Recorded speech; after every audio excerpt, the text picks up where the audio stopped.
শেহতীয়াভাৱে নিৰ্বাচন আয়োগৰ তৰফৰ পৰা নিৰ্বাচনী আয়োগৰ বিষয়াৰ তৰফৰ পৰা যি বক্তব্য দিয়া হৈছিল যে অসমত দুদিন আহি থাকিলেও ভোটাৰ তালিকাত নাম ভৰাব পাৰিব, ভোট দিব পাৰিব, এনেকুৱা ধৰণৰ যি বক্তব্য শেহতীয়াভাৱে আহিছিল তাক লৈ সৰব হৈ পৰিছে অসম জাতীয় পৰিষদ। অসম জাতীয় পৰিষদে সংবাদমেল সম্বোধন কৰি বিজেপি চৰকাৰক প্ৰশ্ন উত্থাপন কৰিলে। একেটা সময়তে নিৰ্বাচন আয়োগৰ বিষয়ালৈও প্ৰশ্ন উত্থাপন কৰিলে অসম জাতীয় পৰিষদৰ নেতৃত্বই।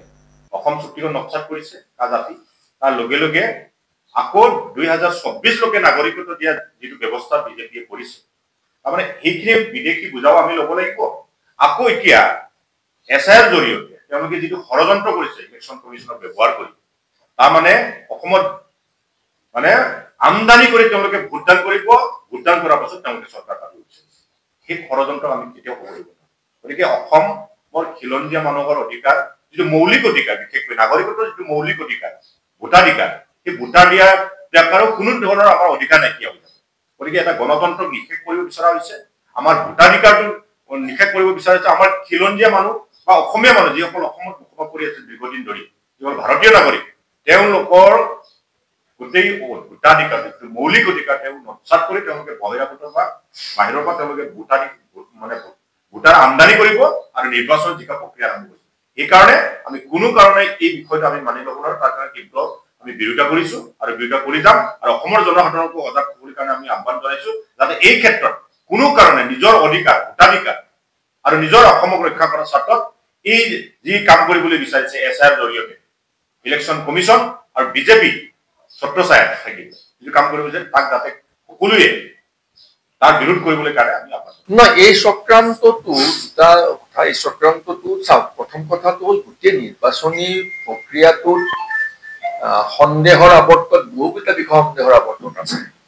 এই সম্পৰ্কত ইনফেক্ট মই 2011 চন মানতে মই হাইকোৰ্টৰ এখন মই নিজে পিআইএল কৰিছিলো। সুব্ৰমণিয়াম স্বামী এখন কৰিছিল সুপ্ৰিম কোৰ্টত।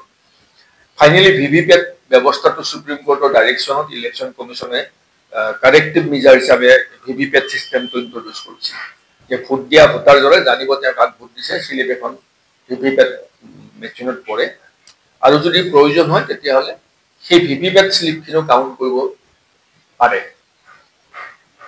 সেইটো সুপ্ৰিম কোৰ্টৰ ডাইৰেকশ্যন আছিল বা তাৰ কাৰেক্টিভ মেজাৰত ইলেকশ্যন কমিশ্যনে সেইখিনি ব্যৱস্থা লোৱা বুলি জানিব দিছিল। কিন্তু পৰৱৰ্তী সময়ত দেখা গ'ল যে সেই কথাবোৰ লোকেলি জিলা প্ৰশাসনে বা নিৰ্বাচনী বিষয়াসকলে সেইটো ফ'ল' নকৰে। কোনোবাই যদি কোৱাত কয় যে ভিভিপেট কাউণ্ট কৰিব লাগে বুলি, তেওঁলোকে তাত 10টা বিভিন্ন ধৰণৰ অজুহাত দেখুৱাই এভইড কৰিবলৈ চেষ্টা কৰে। গতিকে আমি এই সম্পৰ্কত এইবাৰ খুব কঠোৰভাৱে এইটো মেইনটেইন কৰিম যে অচিনাকি ভোটাৰে ভোট দিব নোৱাৰিব। আমি সকলো দিশতে মই দৃষ্টি ৰাখিম। সন্দেহ হ'লে ভিভিপেট কাউণ্ট কৰাৰ ব্যৱস্থা গ্ৰহণ কৰিব লাগিব। সেইটো ক্ষেত্ৰত আমি ইলেকশ্যন কমিশ্যনক আমি হেঁচা প্ৰয়োগ কৰিম। গতিকে এই সম্পৰ্কত চাওঁ, আমি বিশেষজ্ঞসকলৰ কথা বতৰা পাতিম, কি কি ধৰণে ইয়াক বাধা দিব পাৰে। মুঠতে এই ষড়যন্ত্ৰটো বাধা দিবৰ বাবে সকলো ধৰণৰ প্ৰচেষ্টা চলাম। নিশ্চিতভাৱে যে বিজেপিয়ে, হিমন্ত বিশ্ব শৰ্মাৰ নেতৃত্বাধীন বিজেপিয়ে বা বিজেপিৰ কেন্দ্ৰীয় নেতৃত্ব জানে যে আজিৰ দিনটোত অসমৰ খিলঞ্জীয়া জাতি জনগোষ্ঠীৰ ৰাইজ বিজেপিৰ লগত নাই। গতিকে নিৰ্বাচনত অসমৰ অসমীয়া মানুহৰ, খিলঞ্জীয়া অসমীয়া মানুহৰ ভোটেৰে বিজেপিয়ে চৰকাৰ কৰিব নোৱাৰিম বুলি তেওঁলোকৰ বদ্ধমূল ধাৰণা জন্ম হৈছে, যাৰ ফলত তেওঁলোকে নিজৰ সুবিধাৰ্থে নিজৰ জনসমৰ্থন থকা উত্তৰ প্ৰদেশ, বিহাৰ, ৰাজস্থান, অন্যান্য ৰাজ্যৰ পৰা তেওঁলোকে ভুৱা ভোটাৰ ইয়ালৈ আনিব, ইয়াৰ ভোটাৰ তালিকাত তেওঁলোকৰ নাম অন্তৰ্ভুক্ত কৰিব। কা অনাৰ পাছত এতিয়া মোটামুটি কা আৰু এই শেহতীয়া মোটামুটি 50 বছৰৰ বোজা জাপি দিয়া এটা ষড়যন্ত্ৰ কৰিছে কা লগতে।